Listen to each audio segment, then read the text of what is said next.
Hello, I'm Kaylee and welcome to my kitchen. I am so excited that you have decided to join us today because we're going to be making one of my personal favorite appetizers.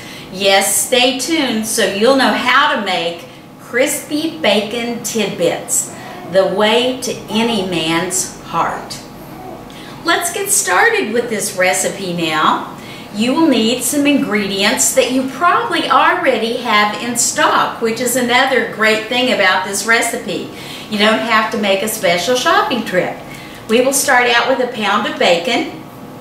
We also need crackers, 2 cups full. I prefer the round butter crackers. We will need 3 eggs.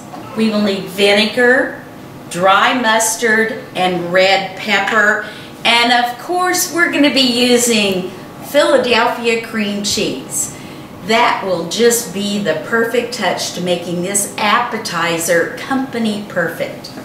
Well, let's get started. The very first thing that we're going to do today is slice our bacon. Now, I've left this bacon in the refrigerator for as long as possible. Makes it just a little easier to work with.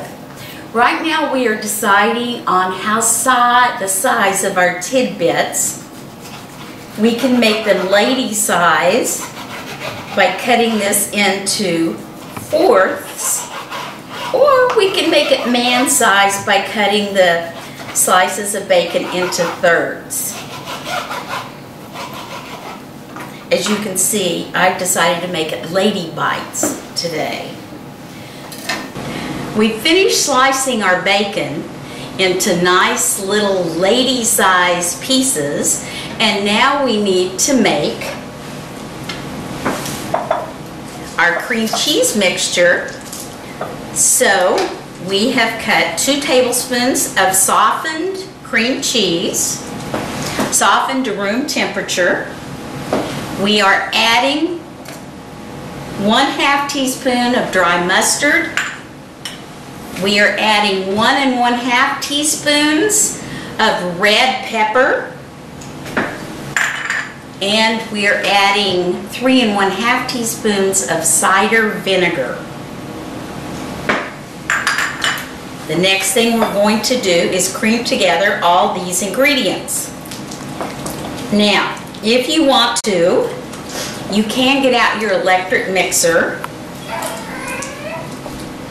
and do this just a little bit faster with your electric mixer. If you prefer not to, as long as your cream cheese is softened enough, you don't have to have a mixer. After this mixture is softened and well blended, then we need to take 3 eggs, whisk them together so that they are light and fluffy, and we'll add them to this mixture.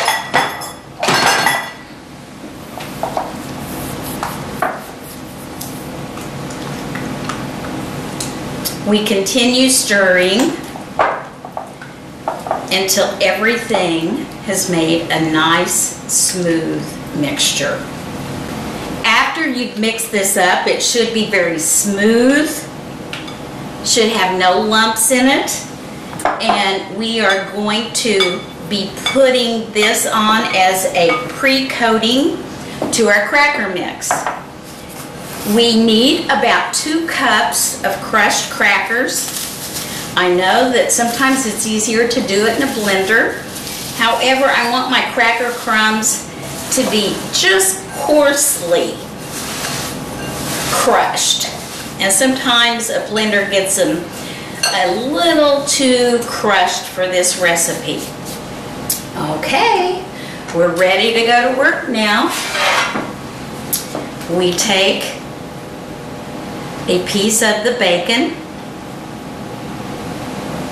we coat it on both sides in our cream cheese mixture, and of course then we coat it with the cracker crumbs. placing the piece on a non-greased baking sheet. This really goes very quickly, which is one of the beauties of this recipe, because probably from beginning to end, you can have this done in about 30 minutes of time, and the hungry crowd will be so excited because they will smell the aroma of the cooking bacon. Sometimes it even brings in extra friends. Continue doing this until all of the pieces are coated and on the baking sheet. While we were on break, we finished breading the pieces of bacon. They should look somewhat like this before you put them in your oven that's been preheated to 350 degrees. Actually, it made 2 pans full. We already have 1 pan in the oven, and we're going to stick this one in. We're going to cook these for 20 minutes until they're nice, light, and golden brown. You know, the one thing about this appetizer, even though it is so tasty, it's so economical, and it's such a crowd pleaser, it's not very colorful.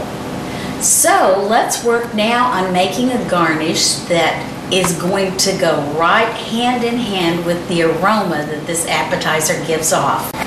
When plating crispy bacon tidbits, we need to get a little more color in there to make it just a little more appetizing.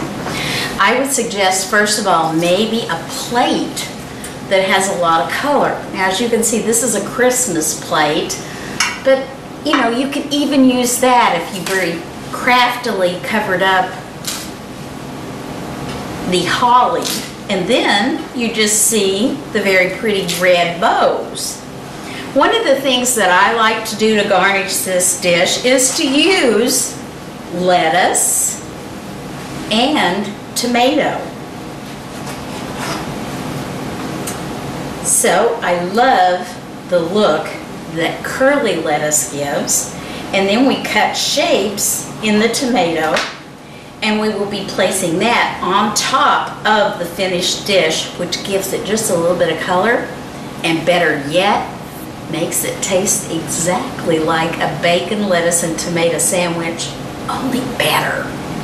Well, I'm beginning to get the aroma of bacon cooking. And you know, with this dish, you don't even need a timer, because all the people in the house will be running to the kitchen because they will be anxious to test it out. We're going to take a look and see if it's done yet.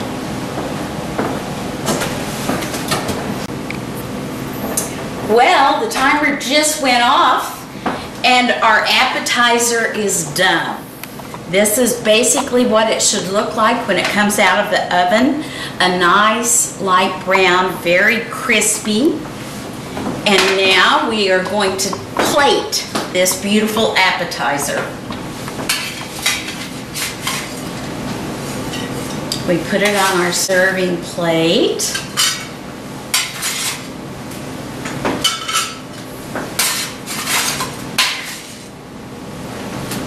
Oh, the smell is so good. It's all I can do to not eat one right now. It's a good thing I'm preparing these for company, or I probably have them in my mouth.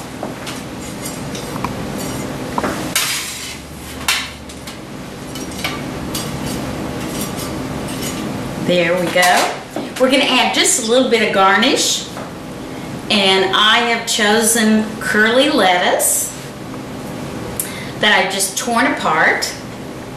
You can top it with either a tomato, a cherry tomato would be perfect, or an olive, just to give the crispy tidbit a little bit of color. This won't take long at all. And we almost are finished with our appetizer that will please any crowd. Believe me, this will go down on your short list of favorite appetizers. This is from Kaylee's Kitchen. Hope you tune in again next week.